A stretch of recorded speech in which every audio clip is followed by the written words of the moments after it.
So for our next part, we end up in the asylum part of Carnate. It's basically going to be a giant section with Killjoy. He basically wants to help us, but at the same time he has terrible methods. Basically like an old-timey doctor.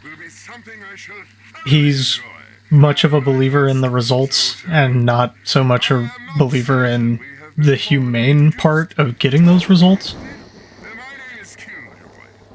Very old-timey scientist kind of ways. At least, old-timey scientist in the fact that he doesn't really care a whole lot as long as he gets what he wants. So, we are kind of subject to him and his ways of thinking in this section. Not that we have much of a choice. We're kind of stuck wherever he wants us to go. Because as long as he has projectors on these doors for these gates, we can't leave. So we're just kind of in a battle with him now. And this old asylum is his domain, so we will be seeing a lot of him throughout this part.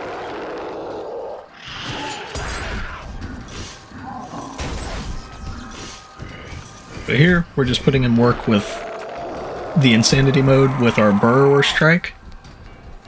Eventually we're going to lose that ability because it will become the thrust, but until that point, we're in a pretty good position with insanity.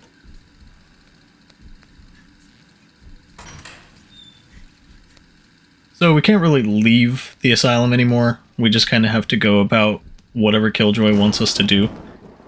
So in the meantime, we will be going through the asylum and completing random things and seeing flashbacks and a bunch of other stuff that Killjoy wants us to see. It is so difficult to tame the brain. Sometimes it needs a little jolt to behave. And again, given his old-timey ways, there's electroshock therapy. We don't really want to push the button because that would harm the guard. I'm not entirely sure if that's a bad morality decision, but we definitely don't want to test it. But here we actually have our best boy, Sergey. You're not supposed to leave Abba. Don't they tell you anything? Come in, please. You come in. Yes, come in. I not lock you up. The name is Sergey. Oh, wait. Are you really there? Or maybe I am dreaming again. No? No, you real, huh? So Sergey is best boy. We're not going to kill him. He's just high out of his mind, enjoying his life, so we're gonna let him keep doing that. Kennedy, Scott, they all went out. Try to find out what is happening. Me? I say why. I hear the sounds. Boom, crash, ah! I've seen some things through the doorway there. Things I don't want to see again. Understand? I stay right here.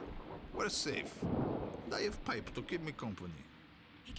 So we're just going to go through this with the hope that Sergey survived, thinking this was all just a bad trip. This is my stereo. Power go off. It don't work now, you see? If I could just enjoy a few more spins of my music, I'd be a happy man. Unfortunately, I don't really have the power to give him his stereo back, so he will kind of have to deal with that. But it looks like he still has plenty of weed to keep him happy. Now we guards come here to be free.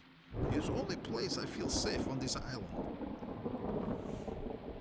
So yeah, Sergey is a morality decision. We can kill him, but what kind of dick would kill Sergey? I mean, even on a bad run, I would probably leave him alive. Just because, hell, he seems like a friendly enough guy. I don't want to hurt him. He's just kind of chilling on the couch. Although it was kind of funny, every time I tried to leave this room, he just kept talking. I figured he was done each time, but his comedic timing is just on another level, and he kept talking every time I was about to leave. And it's not like it was looping either, he just kept saying unique lines, so I did want to hear him out. And the man is just comedic gold, so. But we are back to seeing Killjoy, the less likable of the two of the options between Sergei and himself. As said before, Killjoy is not exactly just pure evil. He has good intentions, but just goes about them in terrible ways. So, I guess you can't really blame him for being what he is. He does have a good purpose for the bad things that he does. However, that being said, we can't exactly excuse his behavior either, because all of this time he is trying to kill us, so he is a dick. He's just a dick with good intent.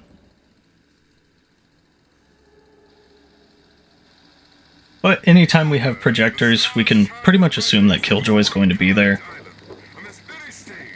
He is pretty unique in the fact that he can only appear with old-timey film reels, so it is an interesting concept for a character.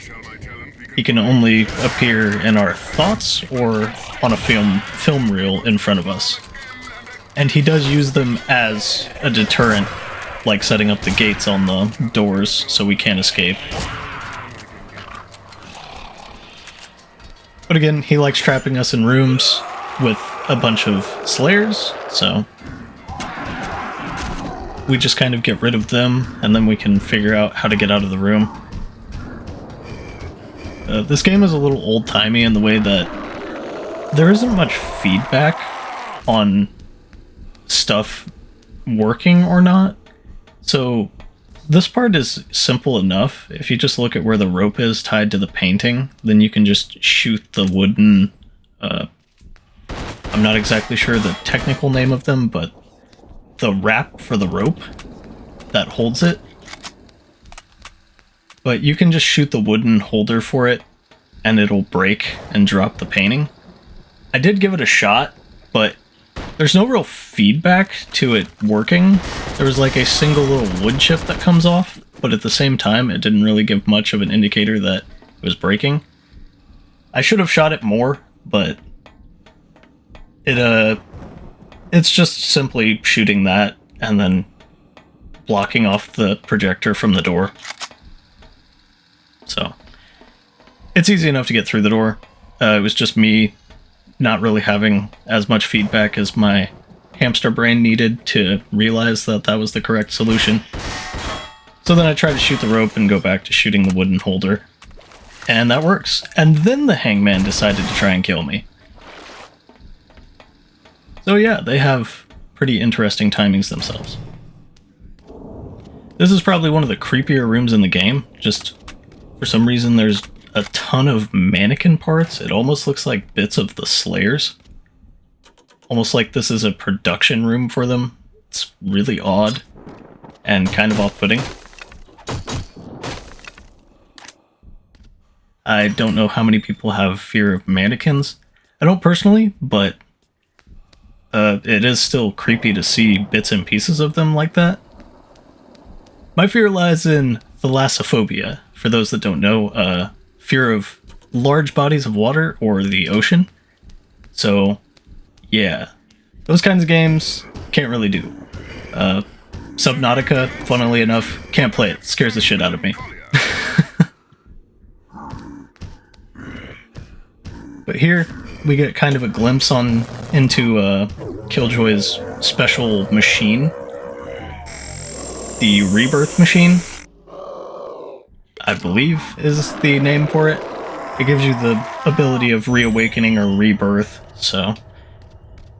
in a sense, it kind of cures Torg of his insanity, but that'll come into play much later on.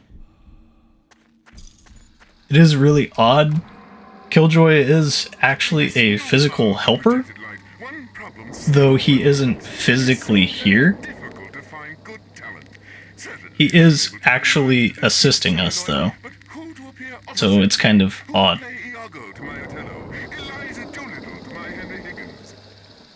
my choice? Artificial actors.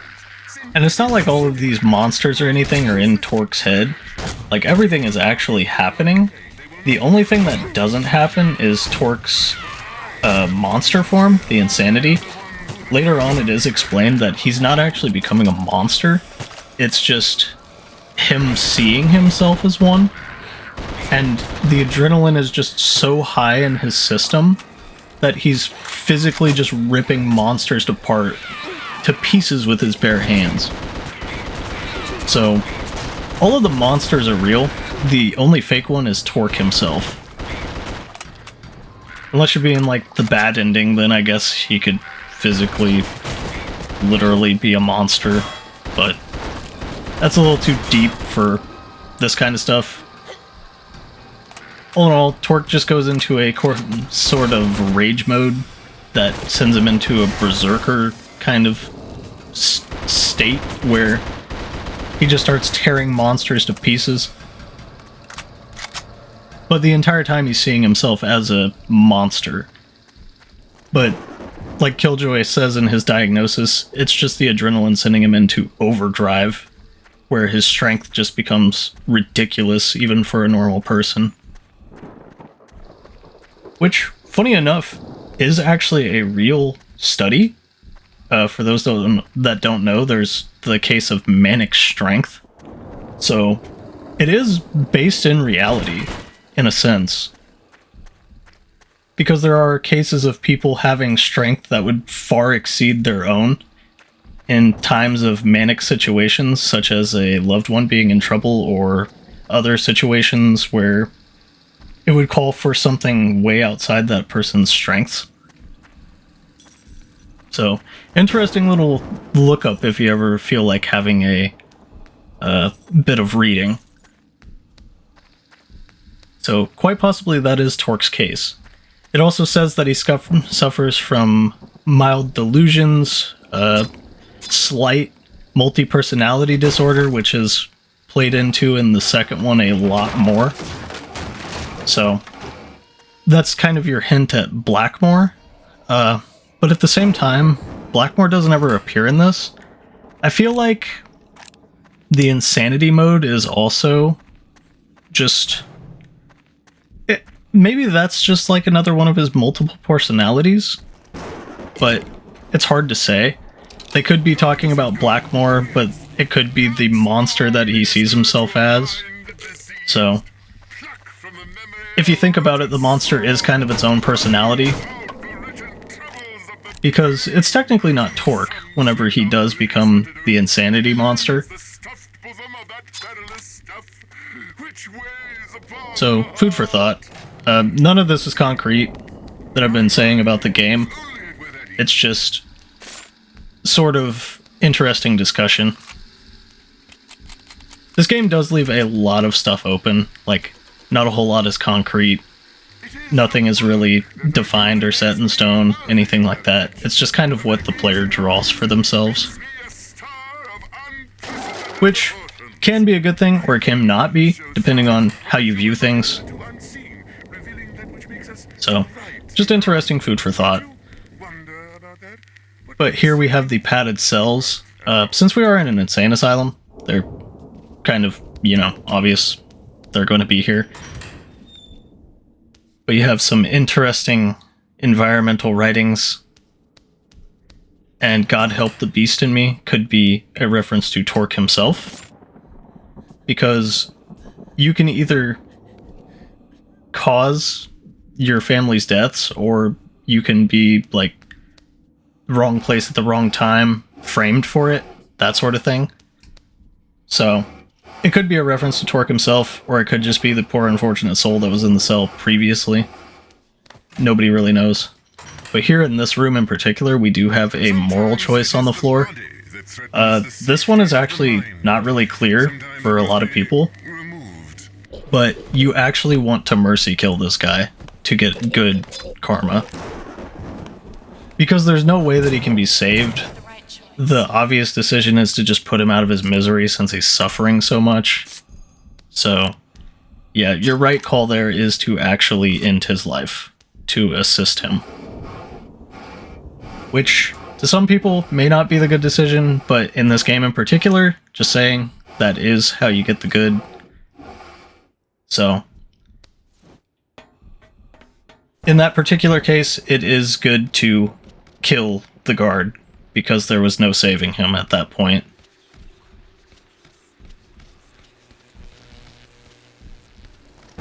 But here, we will want to lower the machine in the room there.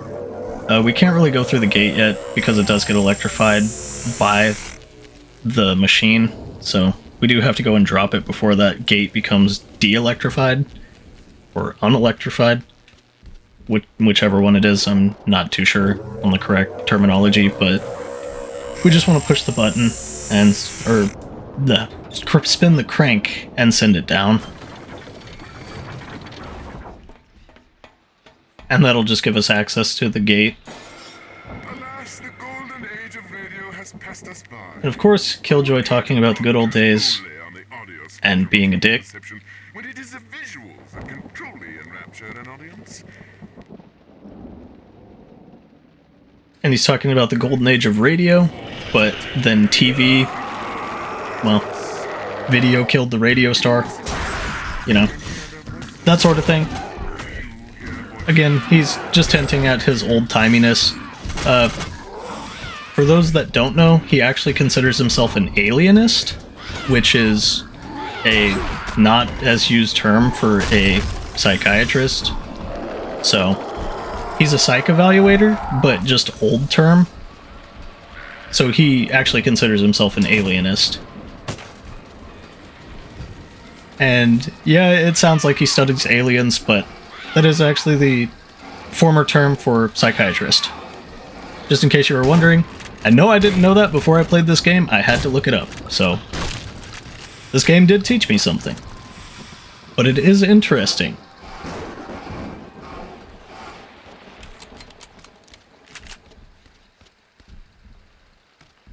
So yeah, if you ever want to know why Killjoy is old-timey, it's never really explained, but he probably worked in this asylum in particular, given that this is his section. He probably has some sort of attachment to the place. And unlike Horace, who is reluctantly here, Killjoy seems to actually enjoy still helping people, in the loosest terms that you could probably think. He's not particularly helpful all the time, but he seems to genuinely want to help people. He's just not the greatest at doing it, given his methods. Poor soul could not handle what he saw in the ink. Tell me what you see, Talk. So yeah, just another case of that guy is absolutely dead, didn't really have a choice, and a bunch of Rorschach ink blots all over the place. I have no idea why there is a baby crying in this asylum. That is kind of messed up. But we do have another supernatural phone ringing, so we're gonna answer that. Daddy? Is that you, Daddy? I miss you a lot. When are we gonna see you again, Daddy? Dad! And the sounds of our son probably calling us in a flashback whenever we were in prison. A lot of the flashbacks just have to do with Torque being in the institutions at that point. So, his family missed him a lot, depending on what kind of ending you're going for. Since we're going for a good ending, we're not a dick, and our family actually do miss us. Whose presence here must prove quite a conundrum to you. His resemblance to these other soulless beasts cannot be denied, but he is altogether harder to truly understand. But with the capabilities of my experimental device, I can bring about a rebirth of the spirit, a reawakening of the soul, and thus we can shed light on this most unique situation. Why not come inside, and I shall show you. But here we have the fight with Killjoy. It's not so much a fight, we can't really shoot Killjoy, so his weakness is actually his projectors. If he loses all sources of being able to be in a place, then, well, he can't be in that place. So, we also have a button by the coil over here that we can hit. It'll reanimate any slayers in the room, like manually, instead of just waiting for them to do it themselves. But we can do that to charge our insanity. So in the meantime, we just want to make sure that we're getting our insanity up. There is the fuse box over here that we can destroy as well. So we're going to do that once we get our insanity.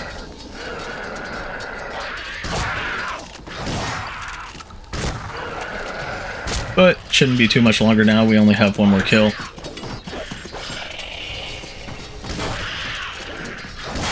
But yeah, now we have to worry about the blue flames. They will revive slayers, and they will happen randomly from this point on, more or less. But there we can see those two infighting.